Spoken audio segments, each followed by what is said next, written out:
So someone on YouTube asked if I can make a quick tool video for each and every single one of these, selections that you have on Hammer Editor, and I'm here to do that for all of you. Because, you don't want to watch an hour or so video just telling about one thing. So, now for me, it's going to be, video by video, so you can just take it in one at a time, instead of having to make one long ass video, 15 minutes for every single tool. You can figure it out easily, So, quick rundown on every single video that you're most likely going to see. The tools that I use personally, that I use a lot, is this one, the selection tool, the entity tool, the block tool, toggle texture application, which looks like this, by the way. The apply current texture tool, applying decals, applying overlays, the clipping tool, and I don't really use this often, but the vertex tool, which can come in handy every now and then. This video for now will start off with the basic block tool. I'm going to select block tool. And, nope, that's not supposed to show up. I'll leave it as is though. I'm just going to create that delete. Now block tool is your primary, shape making tool for, your floor, your walls, your everything that you want, pretty much. Everything in Hammer is going to be based, or mostly everything is going to be based off the block tool. So I'm going to make a simple room. It's not going to be that big, it's not going to be that small, just decent sized. Like this big. Going down. That's my floor. That's one of it. You want to make it like that. Make it even, like that. And make this one like that. So that's my floor. It's going to look like this.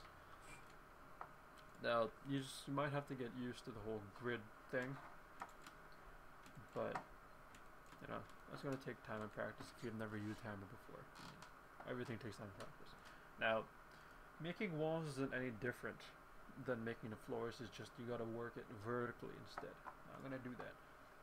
I'm going to take the edge of this, because you don't want it, well, you can put it inside, but I want it to be outside, so I can get the whole length that I had before. I'm going to put it above. And most walls are going to be 128. That's usually recommended, and that's what's recommended in the dev textures as well. So, I'm going to quickly make this wall. That's 180, 80, like so.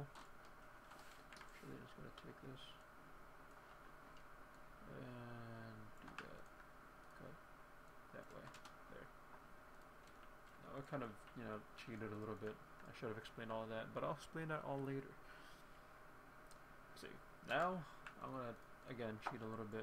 Kind of advanced tools I'm doing here, but you get the point.